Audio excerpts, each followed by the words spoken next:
Bonjour et bienvenue à l'émission Choisie. La semaine dernière, nous étions avec le docteur Nicole Allard et nous avions parlé du respect de soi, du respect de l'autre, en particulier avec son corps, comment nous respectons l'autre avec notre corps et comment l'autre nous respecte avec notre corps.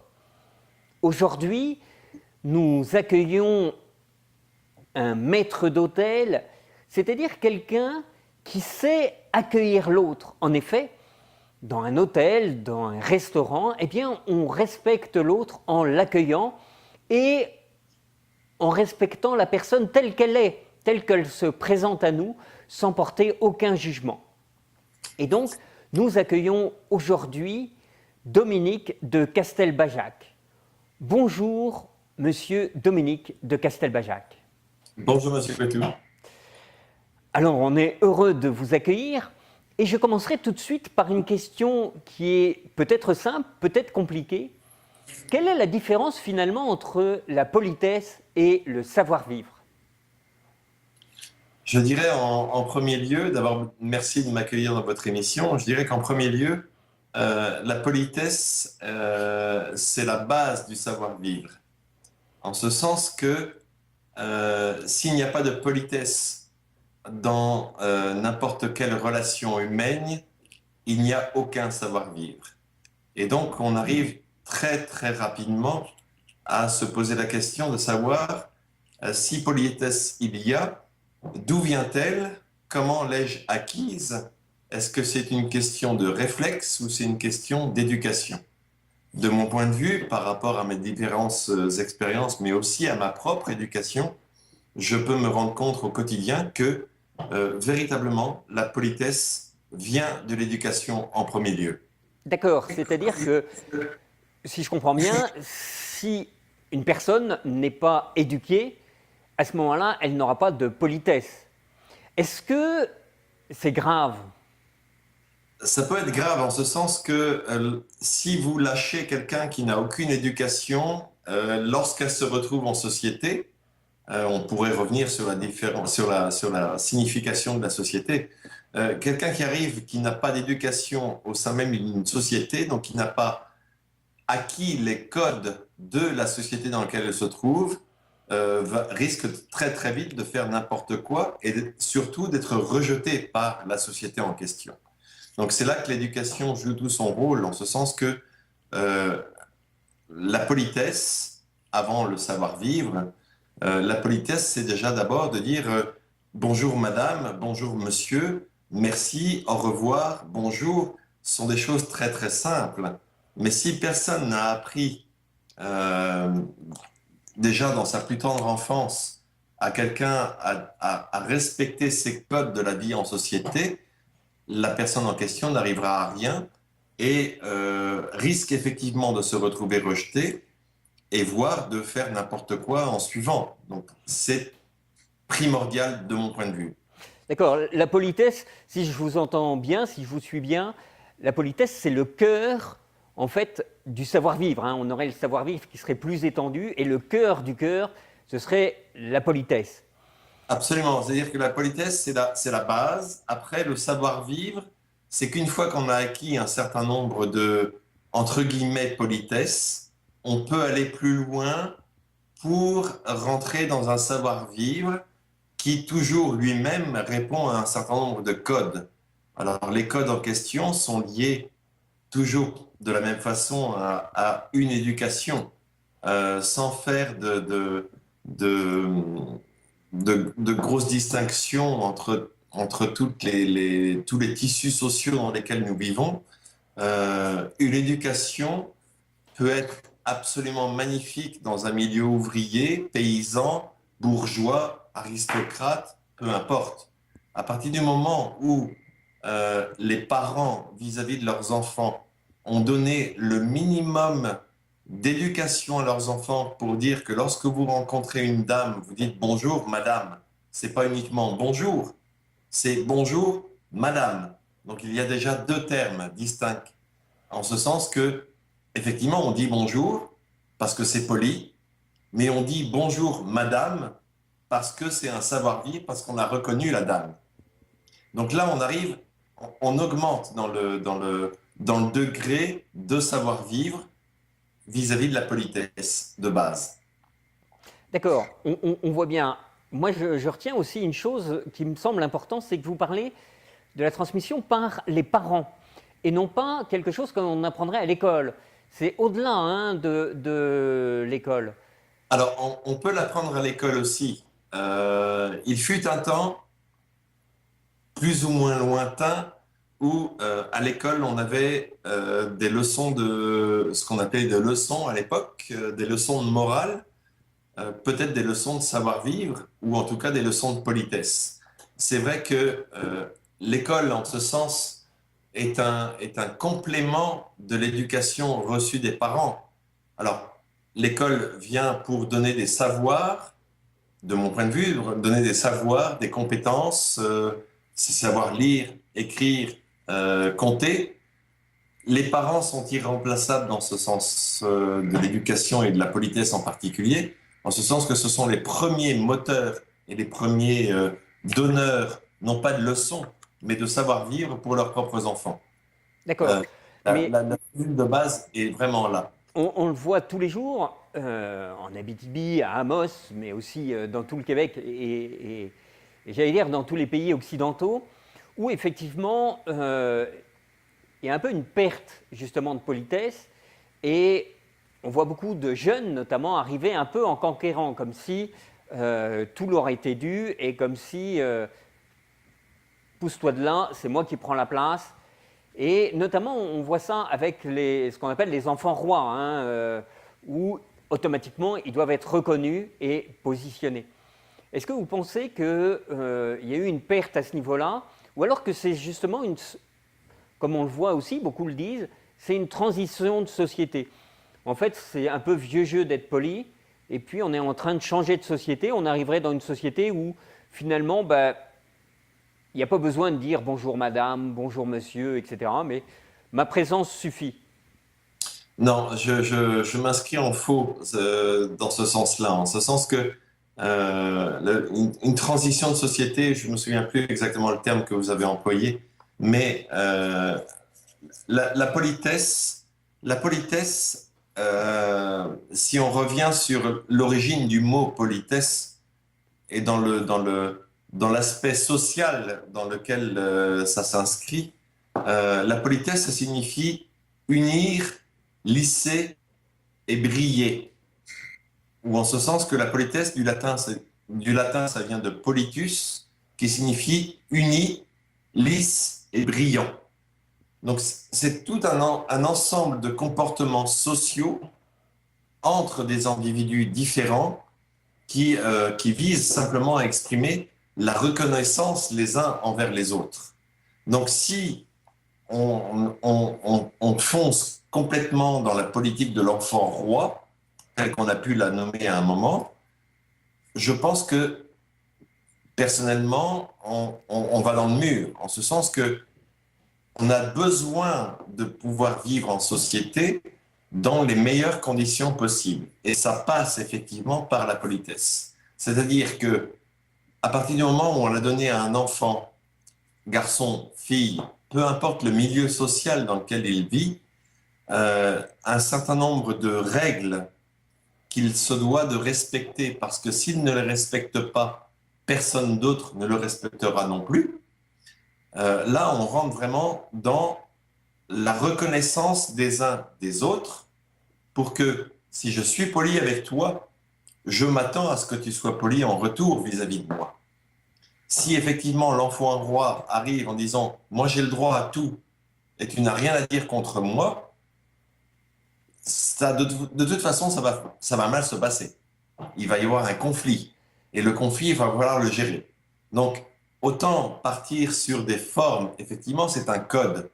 Le code de politesse, il est valable pour tout le monde dans n'importe quelle société, qu'elle soit orientale, occidentale, moyen-orientale, africaine, du nord, enfin, dans les pays du nord, n'importe où, les codes sont fondés. Après, il y a des différences. Et Les là, codes peuvent être différents, c'est ça, hein, les codes peuvent être différents, mais il y a des codes. mais il y a des codes et ils sont inscrits non pas pour brimer la personne, mais pour lui permettre de s'exprimer et lui permettre justement d'avoir des relations avec son entourage en particulier, strictement au premier terme avec sa famille, avec la fratrie, mais avec les amis, et puis après au niveau de la société, parce que la reconnaissance de ces codes fondamentaux permet de s'exprimer, permet d'écouter l'autre et permet de construire quelque chose pour la société et pour soi-même en même temps. Et notamment, le premier terme, hein, unir, me semble très important, qu'effectivement, ben, s'il n'y a pas de politesse, il ne peut pas y avoir d'union finalement. Il n'y a C'est-à-dire, pas de possible, il n'y a pas d'union possible. Si chacun joue son propre jeu pour soi, c'est la guerre d'une certaine façon. C'est déjà la guerre au niveau de la famille. C'est le premier lieu d'apprentissage, puisqu'on parle de politesse, le premier lieu d'apprentissage, c'est la famille. C'est un papa ou une maman qui sait dire à son enfant tu ne m'as pas dit bonjour ce matin. La première chose que l'on fait quand on se lève, c'est bonjour papa, bonjour maman. C'est un minimum. Ça peut paraître ballot de dire ça, mais si c'est pas dit tous les jours, il y a un problème. Dire que l'enfant n'est pas là uniquement pour tout recevoir. Les parents sont là pour donner, mais les enfants redonnent en retour aussi. Le premier lieu de politesse, c'est la famille. L'éducation familiale est primordiale dans ce sens-là. Après, ça passe sur d'autres univers, et en particulier l'école, qui est le deuxième lieu, non pas d'éducation au sens pur du terme, mais plus d'apprentissage, ou apprendre à lire, écrire, compter, mais qui relaie aussi la mission des parents dans le terme de l'éducation et donc de la politesse en particulier. S'il n'y a pas de politesse, il n'y a pas de vie sociale. vous êtes en train de nous dire que la politesse, c'est vraiment j'allais dire, un peu le ciment de la société. Comme si c'est ce qui nous permet de nous unir, de nous mettre en lien les uns avec les autres.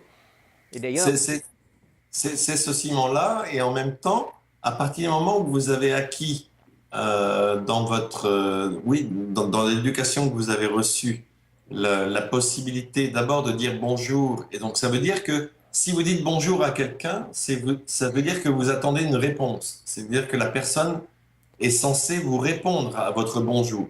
Et donc va vous répondre en dire, si vous dites bonjour monsieur Boukouetou, et vous allez répondre bonjour monsieur. Donc il y a une communication qui s'établit. Donc c'est-à-dire que déjà on est en train de lisser et on est en train d'accepter l'autre qui se présente à vous pour dire oui, je vous considère comme étant une personne, vous voulez me donner un message, je suis prêt à le recevoir. les ordinateurs font exactement ça, c'est-à-dire que quand il y a une transmission, eh bien, l'ordinateur va envoyer un premier message en disant « Est-ce que je peux communiquer avec toi ?» à un deuxième ordinateur, et il va y avoir une réponse.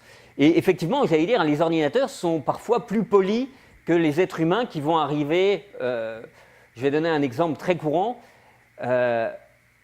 Les gens vont magasiner et dans le magasin, ils rencontrent quelqu'un et ils vont dire « Où est ce produit ?»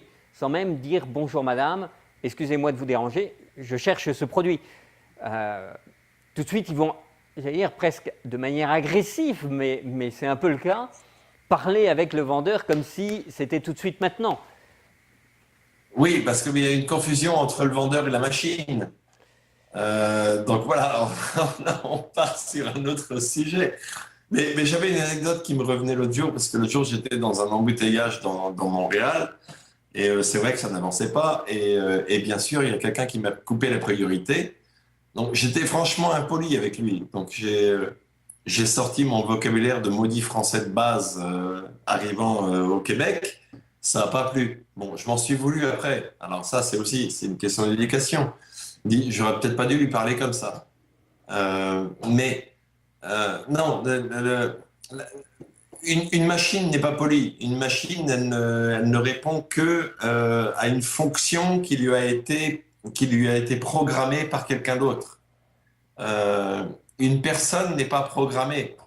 Sinon, on tombe sur un autre sujet. Mais une personne a toujours la possibilité de réagir par rapport à un message qui lui est donné. Après, si dans ce terme de politesse et toujours d'éducation, cette personne-là est en capacité de faire la différence ou le distinguo entre est-ce que je dois répondre forcément méchamment à une personne qui s'adresse méchamment à moi, ou est-ce que j'arrive par rapport à ma personnalité, certes, mais à l'éducation aussi que j'ai reçue, quelqu'un qui s'adresse à vous méchamment, si vous vous adressez à elle d'une façon très polie, avec un grand sourire, ça désarme tout de suite. On rebaisse d'un niveau. C'est-à-dire que quelqu'un qui commence par vous agresser, si vous lui répondez avec un grand sourire, en général, elle ne va pas trop savoir quoi répondre, parce que ça va la désarmer. Et donc, vous la remettez à votre niveau, et puis vous lui dites, écoutez, il n'y a pas de conflit là. Le Saint-Laurent ne va pas s'arrêter de couler parce que vous êtes de mauvaise humeur ou quoi. Est-ce qu'on peut parler un petit peu plus posément et puis agir entre personnes polies? Alors, poli, ça ne veut pas dire ne pas refuser sa propre personnalité. Ça veut dire que quelque part, vous avez de l'importance à mes yeux et je vous reçois tel que vous êtes et non pas tel que je voudrais que vous soyez. Donc, c'est toute la base de la relation humaine qui se retrouve là. Si la politesse a été existée, et je suis même pas sûr que ça a été existé, mais c'est reconnaître une personne, c'est reconnaître l'autre avec ses sentiments propres, avec son histoire, avec ses sentiments. Et puis, même si on a 5 minutes à passer ensemble, est-ce que ces 5 minutes peuvent se passer bien ou est-ce que ça doit forcément déboucher sur un conflit? La vie est beaucoup plus simple si on arrive à faire un petit bout de chemin ensemble pendant ces 5 minutes-là. Et c'est valable avec un vendeur, ou une vendeuse, c'est dans n'importe quelle situation. La machine n'a pas de sentiment. Est-ce que vous êtes en train de dire que finalement, la politesse est aussi un acte amoureux? C'est-à-dire qu'en respectant l'autre, en reconnaissant l'autre dans sa dignité, en disant bonjour monsieur, bonjour madame, hein, pour reprendre toujours ce même exemple, cet exemple complètement basique, eh bien finalement, en lui montrant ce respect, j'ai envers lui un acte amoureux. J'irais pas dire jusqu'à un acte amoureux, je dirais plutôt un acte d'amour. En ce sens que amoureux, de mon point de vue, rejoint vraiment un sentiment profond. Alors que je dirais plutôt, dans la société en général, c'est simplement respecter la personne que l'on a en face de soi, même si on n'est pas d'accord avec ses opinions, quelles qu'elles soient, si tant est qu'on les connaisse. C'est simplement reconnaître et simplement dire que on se rencontre à un moment donné, on n'est pas forcément d'accord, mais c'est pas pour autant qu'on va faire la guerre. Autant toujours cette union, hein, on revient toujours à cette union et donc, à ce moyen de vivre ensemble. Un moyen de vivre ensemble et un moyen de lisser. Hein, parce que dans politesse, il y a lisser aussi. Donc, c'est pas uniquement cirer les pompes ou cirer les chaussures de la personne qu'on a en face de soi pour dire mais oui, t'es très bien, t'es très bien, t'es très bien. Ça n'empêche pas de dire non, je ne suis pas d'accord. Dire non, je ne suis pas d'accord avec quelqu'un, c'est pas de la politesse. C'est lui dire qui je suis. Et qu'il y a peut-être une ouverture sur une autre discussion. En revanche, de l'impolitesse reviendrait à dire non, toi tu ne penses pas comme moi, donc tu es, à mes yeux. Alors excusez-moi de vous interrompre, mais juste, est-ce que finalement la politesse, c'est pas de l'hypocrisie? C'est pas montrer un visage tout mielleux et puis en fait, non, c'est pas du tout ce que j'ai dans le cœur. Est-ce que c'est pas de l'hypocrisie? Ça peut devenir de l'hypocrisie. La politesse peut devenir hypocrite si, je ne m'entends pas avec vous. Je vais employer des mots mielleux, doux, vous caresser dans le dos, etc., pour que faire semblant d'être votre ami. Il n'empêche pas moins que cette première approche de vouloir faire a priori la paix euh, n'aura, de mon point de vue, si la personne en face est assez intelligente, si les deux sont assez intelligents, de dire, OK, cette personne-là, a priori, je ne l'aime pas, mais elle emploie des mots et elle emploie des gestes qui sont sympathiques vis-à-vis de moi, donc on peut peut-être essayer de discuter un petit peu. Après, au fur et à mesure de la discussion, bon, on se rendra vite compte si la discussion est vraiment vraie, sérieuse, et pour reprendre un terme que vous employiez avant, amoureuse, dans le sens où, oui, j'ai besoin de te dire quelque chose et de recevoir quelque chose de vous. Euh, bon, là, on fait le tri. Mais c'est vrai que vous pouvez très bien rencontrer des gens qui vont être, comment dire, oui, hypocrites dans le sens obséquieux, hein, dans le sens où, voilà, je vous en rajoute une couche là, c'est très bien, tout va bien, Madame la Marquise, mais en fait, vous n'êtes rien, vous n'êtes personne. Donc là, D'accord. ça peut devenir hypocrite. Dans un mensonge complet. Et non Dans un pas. mensonge Du coup, complet. on s'éloigne finalement de ce qu'est la politesse vraie, Bah, c'est-à-dire la politesse qui est faite pour unir. À ce moment-là, on s'en éloigne. Hein, on est plutôt dans le euh, mensonge. oui, dans le sens où c'est une autre façon de dire. Oui, l'hypocrisie de la politesse, c'est une autre façon de dire je n'ai rien à faire avec vous. D'accord. Alors qu'au contraire, la politesse, c'est comme vous l'expliquiez tout à l'heure, ben, bonjour papa, bonjour maman, c'est dire dès le départ une reconnaissance de l'existence de l'autre. Alors, Finalement, je ne suis pas à l'hôtel. oui, il y a une reconnaissance de l'existence de l'autre. Alors, il y a plusieurs politesses. Il y a politesse familiale qui va sans dire, mais qui va beaucoup mieux en le disant. C'est-à-dire que lorsque, que ce soit monsieur vis-à-vis de madame ou madame vis-à-vis de monsieur, qui ose dire je t'aime tous les jours, et puis l'autre répond mais merci, parce que ça me fait du bien de l'entendre. Euh, à contrario, quelqu'un qui ne dit jamais, la personne en face va lui dire mais tu me le dis jamais, mais tu le sais bien. Oui, mais ça va mieux quand tu me le dis. Dire que voilà, il y a aussi de la politesse dans l'amour. C'est peut-être un autre sujet, mais lorsque monsieur dit à madame je t'aime, ça fait du bien. Lorsque les enfants disent bonjour papa, bonjour maman, ou bonsoir papa, bonsoir maman, mais aussi lorsque les parents viennent dans la chambre des enfants pour dire bonne nuit avec le petit bisou qui va bien à leurs propres enfants, ils ne sont plus des étrangers, ce sont vraiment des gens proches. Donc il y a plusieurs cercles il y a plusieurs sphères dans la politesse. Il y a la première politesse qui est la politesse familiale. Après, il y a la politesse qui a lieu à l'école, c'est-à-dire le respect qu'on a vis-à-vis de son professeur ou de son maître ou de sa maîtresse. Et après, d'une certaine façon, c'est le tremplin idéal pour respecter après les gens que l'on rencontre dans le milieu de travail, dans n'importe quel autre cercle. Il y a la... L'anti, pardon, mais l'anti, le harcèlement, l'anti-harcèlement qu'on connaît hein, dans beaucoup d'écoles du Québec, finalement, c'est peut-être la politesse, justement. C'est-à-dire que si on applique entre les enfants, si les enfants sont polis entre eux, il n'y aura pas de harcèlement. Pour moi, c'est une évidence. Maintenant, il faudrait, oui, on va pas refaire le monde, mais c'est vrai que autant c'est simple entre des enfants de se tutoyer, autant un enfant vis-à-vis d'un adulte, il me semble juste de les vouvoyer, c'est-à-dire de maintenir cette, entre guillemets, hiérarchie. Parce que la hiérarchie, même si on la refuse, elle existe partout.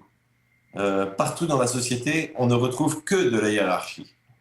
On a toujours un supérieur, on a toujours un subordonné. Donc, le tout, c'est de savoir comment composer et comment vivre avec. Et quelqu'un qui nous est entre guillemets, hiérarchiquement inférieur peut devenir notre supérieur un jour. Mais qu'est-ce qu'on fait avec ça? Mais c'est vrai que la politesse est une porte ouverte à la communication, de mon point de vue. Alors, vous savez S'il n'y a pas qu'on... de politesse, c'est de toute façon un fossé ou un mur, peu importe si on le veut en creux ou en volume, en hauteur. L'impolitesse est un mur, est un manque de communication. Et à partir du moment où il n'y a pas de communication, que ce soit dans une famille, à l'école ou dans une entreprise, on n'arrive à rien. Je pense qu'on pourrait donner de nombreux exemples d'impolitesse. Je pense notamment aux gens qui sont en train de texter pendant des repas, par exemple, ou des réunions qui envoient des textes, réunions de travail, et on continue une autre Oui, vie à part. oui. La technologie est un très bon moyen d'être impoli, hein, je pourrais dire. Alors, la technologie est un très bon moyen d'être impoli, mais avant la technologie, il y avait le papier. Donc, si on reprend des photos dans le métro des années 50 et des photos dans le métro des années 2000, on verra que dans les années 50, chacun avait son journal à la main sur les quais du métro, et puis qu'aujourd'hui, ben, c'est beaucoup plus réduit en volume parce que chacun a sa tablette ou son téléphone cellulaire. Donc, vous savez, il y avait toujours pas de communication. Euh, c'est pas forcément une communication, mais c'est simplement dans le quotidien, lorsque vous rencontrez quelqu'un. C'est-à-dire que dans le quotidien, lorsque un enfant rencontre une vieille dame dans le bus, dans le métro, ou à un passage protégé pour traverser la rue, qui va céder sa place pour la personne la plus âgée? Qui va simplement lui donner un sourire ou lui proposer de porter ou de l'aider à porter son cabas qui est un petit peu trop lourd parce qu'on juge que la personne est un peu trop âgée. Ça, c'est de la politesse. Alors, je pense qu'effectivement, on termine sur des beaux exemples de politesse. Vous savez que l'émission Choisie est une émission où on laisse toujours une question, on pose une question à nos téléspectateurs, de manière à ce que chacun d'entre nous, qui est libre, puisse choisir telle ou telle option, tel ou tel choix. Alors, est-ce que vous pensez avoir une question justement pour conclure? J'ai une question, c'est-à-dire c'est une question ouverte. J'aurais tendance à dire à tout le monde, qu'attendez-vous pour vivre poliment?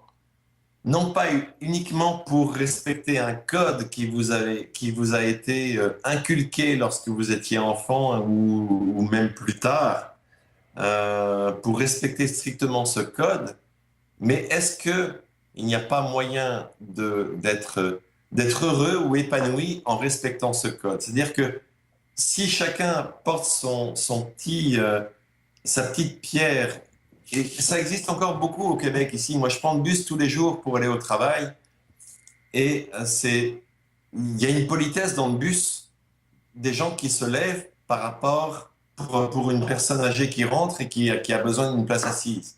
En général, les gens se lèvent.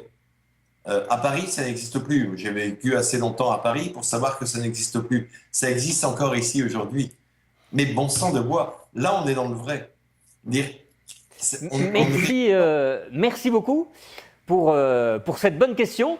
Donc, qui est finalement, qu'est-ce qu'on attend pour vivre poliment? Ou alors, est-ce qu'on choisit de ne pas vivre poliment, ou qu'est-ce qu'on attend pour vivre poliment? Merci, monsieur Dominique de Castelbajac. Merci à vous. À la semaine prochaine. Le choix appartient à chacun de choisir. Merci.